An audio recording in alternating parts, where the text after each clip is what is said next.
அப்போ destination reach பண்ணணும். Destination reach பண்ணுற வரைக்கும் பொறுமை வேணும். பொறுமை வேணும்னா பக்குவம் வேணும். பக்குவம்ன்றது என்ன? சர்வைவல் ஆஃப் தி ஃபிட்டஸ்ட் அப்படின்னு என்ன அர்த்தம்? தகுதி உள்ள பிள்ளை தப்பி பிழைக்கும். எல்லாத்துக்கும் எஸ் சொன்னீங்கனாலும் பிரச்சனை. நீங்கள் நல்லவனாக இருந்தீங்கன்னா எல்லாத்துக்கும் எஸ் சொல்ல வேண்டிய சுச்சுவேஷன் வரும். எங்கெல்லாம் நோ சொல்லணுன்றது தெரியும். இதுக்கு அப்பப்போ கொஞ்சம் கெட்டவனாக இருக்கிறதும் அவசியம். அப்பப்போ லெஃப்ட் பிரெயினில் இருக்கணும், அப்பப்போ ரைட் பிரெயினுக்கு போயிடணும். தேவைப்படுற நேரத்தில் கிரிமினல் மைண்டாக இருக்கணும், தேவைப்படாத நேரத்தில் என்ன மைண்டாக இருக்கணும்? கருணையில் இருக்கணும். ஆக மொத்தம் உங்களை பார்க்குறோம் பைத்தியம் பிடிச்சி சாகணும். இந்த மூவி, இந்த லைஃப்ன்ற மூவியில் நீங்கள் ஆல்ரெடி நடிச்சுட்டு தான் இருக்கீங்க. அதை நல்லா நடிங்கன்ற. நீங்கள் நல்லா நடிக்கலைன்னா மாட்டிப்பீங்க. உங்களுக்கு ஏன் இதை நான் சொல்கிறேன் அப்படின்னா, உங்களோட பார்வையை முதல்ல மாற்றுங்க. உங்கள் பார்வையை, இந்த உலகத்து மேலே இருக்கக்கூடிய பார்வையை மாற்றுங்க. பணம் சம்பாதிச்சா தப்பு, காஸ்ட்லி காரில் போனால் தப்பு. அது தப்பு இல்லை. எப்போ தெரியுமா காஸ்ட்லி காரில் போனால் தப்பு ஆகும்? காஸ்ட்லி கார் இல்லைனாலும் உங்களால் அதே மனநிலையில் அதே சந்தோஷத்தில் வாழ முடியலன்னா தப்பாயிடும்.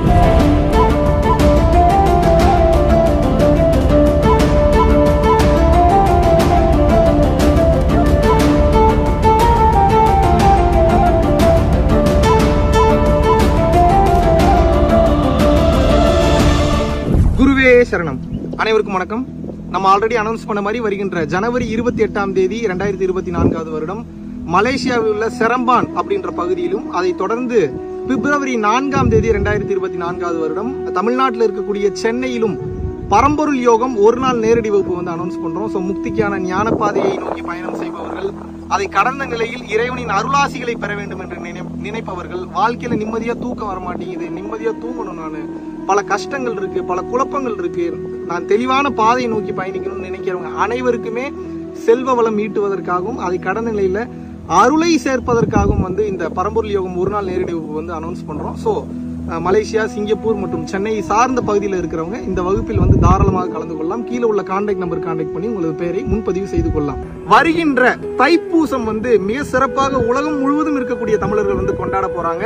அந்த வகையில் வருகின்ற ஜனவரி 25ஆம் தேதி 2024 வருடம் மாலை 4 மணி முதல் 8 மணி வரை வந்து பாத்தீங்க அப்படின்னா நம்ம சென்னையில் இருக்கக்கூடிய ஸ்ரீ அம்ருதா பேலஸ் மாடம்பாக்கத்துல வந்து பாத்தீங்கன்னா மிகவும் குறைந்த நபர்களுக்கு வந்து பாத்தீங்கன்னா நேரடி உபதேசம் வந்து தரலாம் என்று இருக்கிறேன். இதுக்கு என்ட்ரி வந்து ஃப்ரீ தான், எந்தவித பேமெண்ட்டும் நீங்க பண்ணணுன்ற அவசியம் கிடையாது. இதுக்கு ரெஜிஸ்ட்ரேஷன் ரொம்ப ரொம்ப முக்கியம். அதை எப்படி ரெஜிஸ்டர் பண்ணணும் அப்படின்னா www.paramporulfoundation.in கீழே டிஸ்கிரிப்ஷன்ல நான் லிங்க் கொடுக்க சொல்றேன். வெப்சைட் போனீங்க அப்படின்னா தைப்பூசத்தோட போஸ்ட் இருக்கும். ஸோ ரெஜிஸ்டர் நவுன்னு சொல்லிட்டு ஒரு ஆப்ஷன் இருக்கும். அதில் நீங்க போய் ரெஜிஸ்டர் பண்ணீங்க அப்படின்னா உங்களோட டீடைல்ஸ் ஃபில் பண்ணிட்டீங்கன்னா ஒரு QR கோடு வந்து உங்களோட இமெயிலுக்கு வரும். ஸோ அந்த QR கோடை வந்து நீங்க டவுன்லோட் பண்ணி வச்சுக்கிட்டீங்க அப்படின்னா உங்களது இருக்கை முன்பதிவு செய்யப்படும். முக்திக்கு போகணும்னு தெரிஞ்சிருச்சு, செத்தரலாமா இன்னைக்கு சூசைட் பண்ணிட்டு? இல்லை செத்தாதான் முக்திக்கு போயிடுவீங்களா? நீங்கள் எப்படி போக முடியும்? அப்போ டெஸ்டினேஷன் ரீச் பண்ணணும். டெஸ்டினேஷன் ரீச் பண்ணுற வரைக்கும் பொறுமை வேணும். பொறுமை வேணும்னா பக்குவம் வேணும். பக்குவம்ன்றது என்ன? சர்வைவல் ஆஃப் தி ஃபிட்டஸ்ட் அப்படின்னு என்ன அர்த்தம்? தகுதி உள்ள பிள்ளை தப்பி பிழைக்கும். தகுதி என்பது என்ன? நல்லவன்ற டேக்லைனுக்குள்ள போய் சிக்காம இருக்கிறது தான் தகுதி. எவனாவது இவன் ரொம்ப நல்லவன் சொல்றானா தயவு செஞ்சு ரசிக்காதீங்க, அது ரொம்ப பெரிய ஆபத்து. அப்புறம் நீங்க அந்த நல்லவன்றதை காப்பாத்துறதுக்காக பல விஷயங்களை இழக்க வேண்டியது வரும், பல பிரச்சனைகளை சந்திக்க வேண்டியது வரும். நோ சொல்ல முதல்ல கத்துக்கங்க. வாழ்க்கையில எதுக்கு நோ சொல்லணும்னு தெரியணும் உங்களுக்கு. எல்லாத்துக்கும் எஸ் சொன்னீங்கனாலும் பிரச்சனை. நீங்கள் நல்லவனாக இருந்தீங்கன்னா எல்லாத்துக்கும் எஸ் சொல்ல வேண்டிய சுச்சுவேஷன் வரும். எங்கெல்லாம் நோ சொல்லணுன்றது தெரியும். இதுக்கு அப்பப்போ கொஞ்சம் கெட்டவனாக இருக்கிறதும் அவசியம். இதுக்கு பேர் கெட்டவன் அப்படின்னு என்ன சொல்கிறேன்னா, அது கெட்டவன் அர்த்தம் கிடையாது. நீங்கள் கேடு கெட்டவனாக தான் இருக்கக்கூடாது. கெட்டவனாக இருக்கிறதுல தப்பே கிடையாது. கொஞ்சமாவது கெட்டவனாக இருக்கணும். ஏன் கெட்டவனாக இருக்கணும்? எப்பயும் ஃபுல் ரைட் பிரெயினாகவும் இருக்கக்கூடாது, ஃபுல் லெஃப்ட் பிரெயினாகவும் இருக்கக்கூடாது. அப்பப்போ லெஃப்ட் பிரெயினில் இருக்கணும், அப்பப்போ ரைட் பிரெயினுக்கு போயிடணும். தேவைப்படுற நேரத்தில் கிரிமினல் மைண்டாக இருக்கணும், தேவைப்படாத நேரத்தில் என்ன மைண்டாக இருக்கணும்? கருணையில் இருக்கணும். ஆக மொத்தம் உங்களை பார்க்குறோம் பைத்தியம் பிடிச்சி சாகணும்.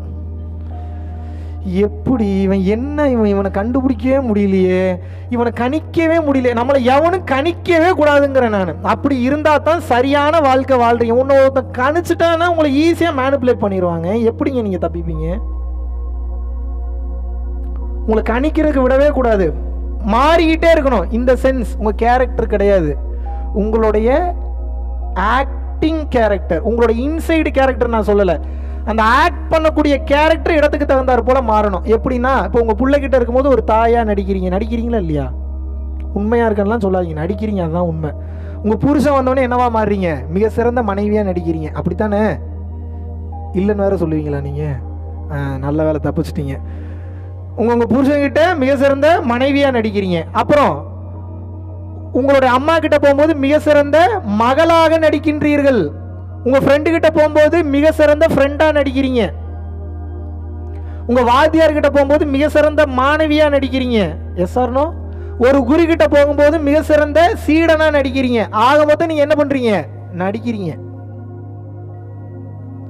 யாராவது இல்லைங்க என் வாழ்க்கையில நான் நடிச்சதே இல்லைன்னு சொல்ல முடியுமா? இப்போ யாரோ ஒருத்தர் சொல்ல முடியுமா என் வாழ்க்கையில நடிச்சது இல்லைன்னு? You are already acting and playing the main role in this bloody life movie.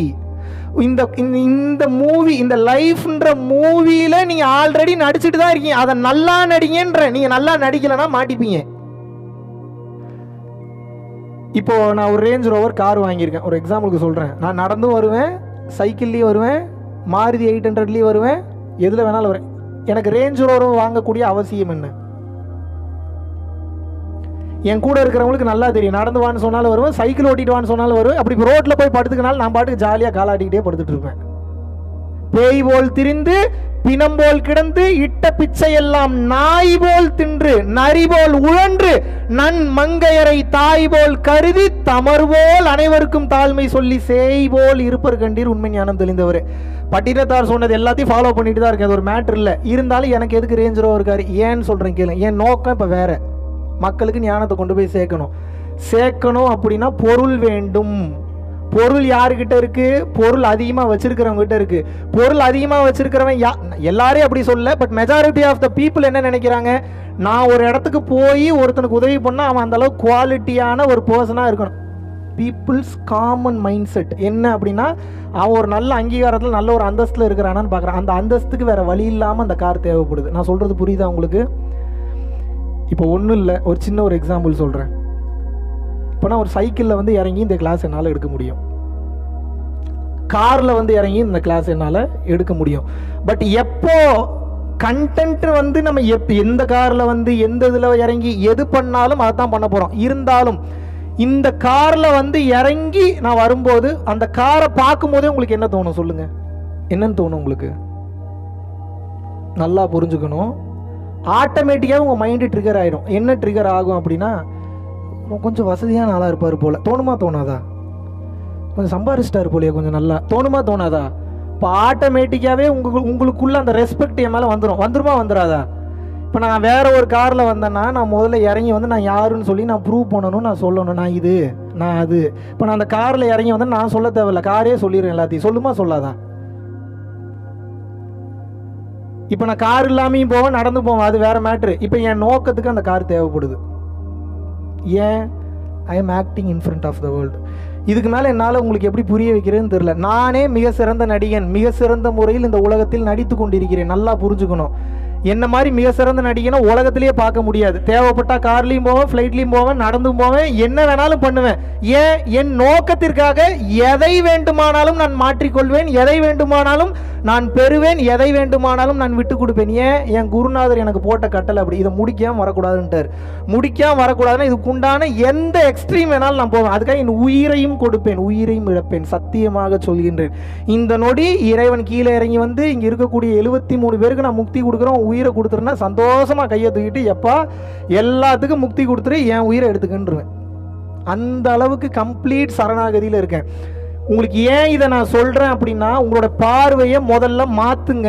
உங்க பார்வையை, இந்த உலகத்து மேல இருக்கக்கூடிய பார்வையை மாத்துங்க. பணம் சம்பாதிச்சா தப்பு, காஸ்ட்லி கார்ல போனா தப்பு, அது தப்பு இல்லை. எப்ப தெரியுமா காஸ்ட்லி கார்ல போனா தப்பு ஆகும்? காஸ்ட்லி கார் இல்லைனாலும் உங்களால அதே மனநிலையில அதே சந்தோஷத்துல வாழ முடியலன்னா தப்பாயிடும். கல்யாணம் பண்றது தப்புங்களா? கல்யாணம் பண்றது தப்பு இல்ல. கல்யாணம் பண்ண மனைவிய காமத்தோட பாக்குறது தப்பு. என்னடா சொல்ற? உச்சகட்ட ஞானம் இப்போதைக்கு பாத்துங்க. காமத்தோட உச்சகட்ட ஞானத்தை பேசிட்டு இருக்கேன். ஹையஸ்ட் ஃபார்ம் ஆஃப் இன்டெலிஜென்ஸ் நான் சொல்றேன். கல்யாணம் பண்ண மனைவியையும் எப்போது உங்களுக்கு தாயாக பார்க்கக்கூடிய பக்கம் வந்துருச்சோ டைவர்ஸ் பண்ணிடுவாங்க. அது வேற மேட்ரு. அவங்க பண்ணிடுவாங்க இல்லையா? நீங்கள் அப்புறம் கல்யாணம் பண்ணவள காமத்தோடு பார்க்காம அப்புறம் தாயாகவே பார்த்துக்கிட்டீங்கன்னா அவங்க எப்படி உங்களோட நிம்மதியாக வாழ்வாங்க? நான் ஹையஸ்ட் விஸ்டம் நான் சொல்கிறேன். கல்யாணம் செய்த மனைவியையும் ஒரு தாயாக பார்க்கக்கூடிய பக்குவம் உங்களுக்கு எப்போ வந்துருச்சோ இப்போ கல்யாணம் பிரச்சனை இல்லை. பிரச்சனை எதில் இருக்குது? பார்வை, உங்கள் புரிதலில் தான் பிரச்சனை இருக்குது. ஆக்டிவிட்டியில் பிரச்சனை இல்லைங்க, புரிஞ்சுக்கணும். பிரச்சனை எதில் இருக்குது? உங்கள் புரிதல்லையும் உங்கள் பார்வையிலையும் தான் இருக்குது. ராமகிருஷ்ண பரமஹம்சர் சாரதா தேவியை கல்யாணம் பண்ணார், தெரியுமா தெரியாதா? அவங்க மோட்சத்துக்கும் முக்திக்கு போலியா அவங்க 2 பேரும். அவரும் போயிட்டாரு, அந்த அம்மாவும் போயிட்டாங்க. ஆனால் கல்யாணம் பண்ணி ஒரு முறை கூட தனது மனைவியை அவர் புணரவே இல்லை. புணரவில்லைன்னா என்னன்னு தெரியுமா? செக்ஸ் வச்சுக்கவே இல்லை. அப்போ செக்ஸ் வச்சுக்கிட்டா தப்பா? செக்ஸ் வச்சுக்கிறது தப்பு இல்லை, செக்ஸ் வச்சுக்கிறதே பொழப்பா இருக்கிறது தப்பு. எல்லாவற்றையும் அனுபவிப்பதற்காக தான் இறைவன் அதை படைச்சு அமைச்சிருக்கிறாரு. அப்ப அனுபவிக்கிறது தப்பு இல்லை. எது தப்பு? இதுதான் உண்மை, இதுதான் வாழ்க்கைன்னு கடைசி வரைக்கும் இந்த சிற்றின்பத்திலேயே மூழ்கி செத்து போறது தப்பு. கோயம்புத்தூரை சார்ந்த கீதா என்பவர்கள் நம்ம பரம்பொருள் ஃபவுண்டேஷனுக்கு மிகவும் நெருக்கமான ஒரு குடும்பம் அவங்க. ஸோ அவர்கள் பார்த்தீங்க அப்படின்னா தன்னுடைய பிரஸ்ட் கேன்சரினால் பாதிக்கப்பட்டிருக்கிறார். So G Kuppusamy Naidu hospital கோயம்புத்தூரில் அட்மிட் பண்ணியிருக்காங்க. அந்த சப்போர்ட்டிங் டாக்குமெண்ட் நான் கொடுக்க சொல்கிறேன், நீங்கள் பாருங்கள். கிட்டத்தட்ட இந்த மருத்துவ செலவுகளுக்கு உண்டான தேவை ஒரு 15 லட்சம் ரூபாய் வரைக்கும் தேவைப்படுது. மிகவும் கஷ்டப்படக்கூடிய ஒரு குடும்பம். சப்போர்ட் பண்ணுறதுக்கு யாரும் இல்லாமல் ரொம்ப சிரமத்தில் இருக்காங்க. ஸோ எப்படி உதவலாம் அப்படின்னு பார்த்தீங்கன்னா, நான் இங்கே நம்ம வீடியோட டெஸ்கிரிப்ஷன்லையும் கமெண்ட்டோட பின் ஃபஸ்ட்டு கமெண்ட் பின்லையும் பார்த்தீங்கன்னா அந்த டொனேட் பண்ணக்கூடிய அவங்களோட டைரக்ட் லிங்கே நான் கொடுக்குறேன். ஸோ ஃபண்ட்ரைசிங் கேம்பெயின் ஒன்று ஏற்படுத்தியிருக்காங்க. ஸோ இந்த கேம்பெயினுக்கு போய் உங்களால் முடிந்த பொருள் உதவியை, பண உதவியை கொடுத்து இந்த குடும்பத்திற்கு நீங்கள் தாராளமாக உதவி செய்யலாம். ஒருவேளை ஒரு சில நபர் மொத்த செலவையும் நான் ஏற்றுக்கிறேன் அப்படின்ற மாதிரி யாராவது வந்தீங்கன்னா கூட நம்ம பரம்பொருள் ஃபவுண்டேஷனை காண்டாக்ட் பண்ணுங்க. அவங்களோட டைரக்ட் நம்பர் கொடுக்குறோம். நீங்கள் தாராளமாக இந்த உயிருக்கு உதவி செய்யலாம். மிகவும் கஷ்டப்படக்கூடிய குடும்பம். அந்த உயிருக்கு நீங்கள் தாராளமாக உதவி செய்யலாம் என்று கேட்டுக்கொள்கிறேன். நன்றி, வணக்கம்.